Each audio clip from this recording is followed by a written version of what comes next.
ada dua alat manusia untuk bergerak. Apa tadi alat bergerak manusia itu? Siapa yang tahu? Oke, siapa lu?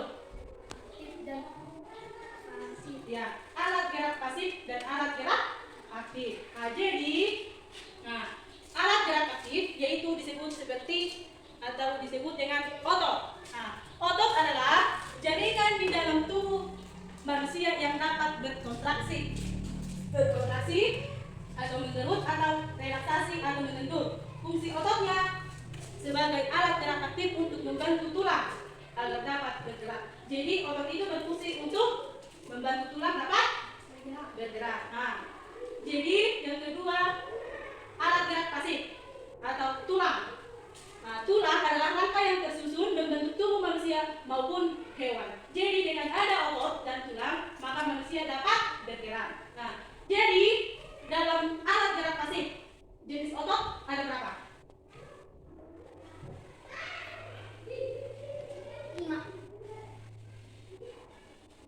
3. Apa itu? Otot polos, otot jantung, otot lurik. Ya, otot polos, otot jantung, dan otot lurik. Nah, di sana, di depan, otot polos adalah jaringan yang terbentuk oleh sel-sel yang dibentuknya seperti gelondong. Nah, ada gambar di samping, yaitu otot polos, berarti gersik. Nah, yang kedua, otot jantung. Otot jantung adalah otot yang menyusun dinding jantung yang berfungsi dalam memompa darah ke paru-paru dan seluruh tubuh. Dengan otot jantung, maka darah dapat menyeluruh ke tubuh.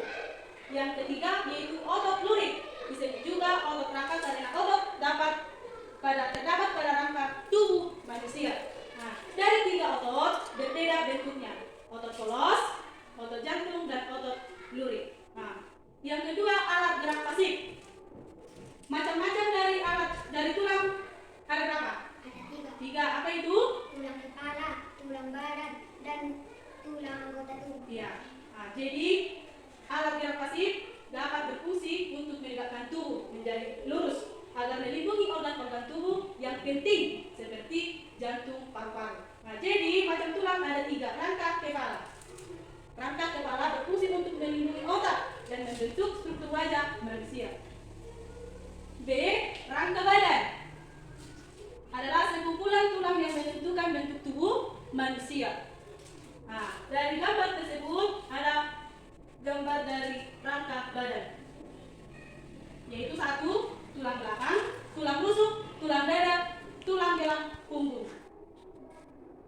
Jadi dengan otot dan tulang kita dapat melakukan kegiatan sehari-hari. Kita dapat kuat dalam melakukan pekerjaan yang ada di rumah, yang ada di sekolah ataupun di ladang.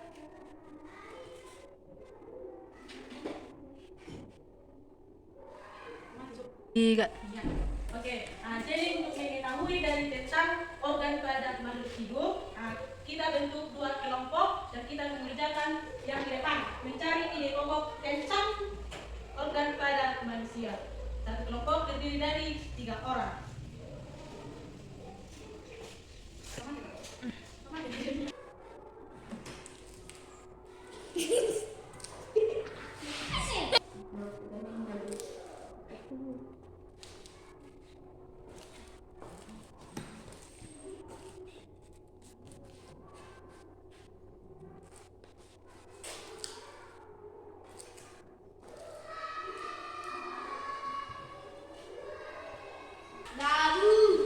Maju kelompok 1.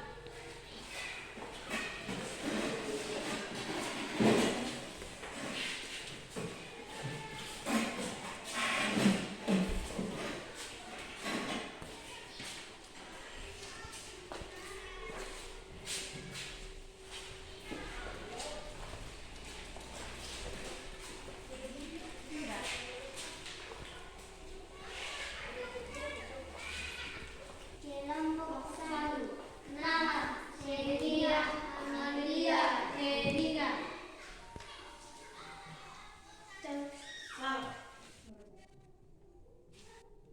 Berarti Pokok paragraf. Tanpa organ gerak manusia tidak dapat bergerak. Tanpa organ gerak manusia akan bisa melakukan aktivitas sehari-hari.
gerak banyak sekali fungsinya. Dengan organ gerak kita dapat melakukan gerakan-gerakan dalam kegiatan sehari-hari. Misalnya berjalan, berlari, menanjak, berenang, menggenggam, menoleh, dan lain-lain. Oke, silakan duduk. Nah, jadi